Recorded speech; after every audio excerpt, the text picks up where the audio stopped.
Hulk पूरे दिन शहर में लोगों की हिफाजत करता है। कभी भारी चट्टानों को हटाकर रास्ता बनाता है तो कभी बेकाबू बस को खाई में गिरने से अपनी ताकतवर बाजुओं से रोक लेता है। शहर उसे अपना सबसे ताकतवर रक्षक मानता है। लेकिन एक रात सब बदल जाता है। जब थका हुआ हल्क अपनी गुप्त गुफा में गहरी नींद में सो रहा होता है, तभी एक कपटी वैज्ञानिक डॉक्टर वेनम उसके ठिकाने पर चुपके से आता है और हल्क के शरीर से उसकी गामा एनर्जी का एक बड़ा हिस्सा चुरा लेता है। उस चोरी की हुई गामा एनर्जी और डार्क मैटर का इस्तेमाल करके वह एक भयानक डार्क पॉइजन हल्क तैयार कर लेता है, जिसके शरीर से जहरीला काला धुआं और हरी आग निकलती है। अगली सुबह शहर में कोहराम मच जाता है। लोग देखते हैं कि वही डार्क हल्क पार्कों को उजाड़ रहा है, सड़कों पर गाड़ियां फेंक रहा है और इमारतों को तोड़ रहा है।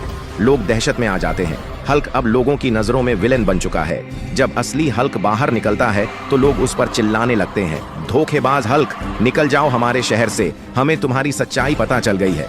लोग उसे ईंट और पत्थर मारने लगते हैं। मायूस हल्क वापस जंगलों की तरफ भागता है और एक पुराने लैब में जाकर अपनी स्थिति को समझता है।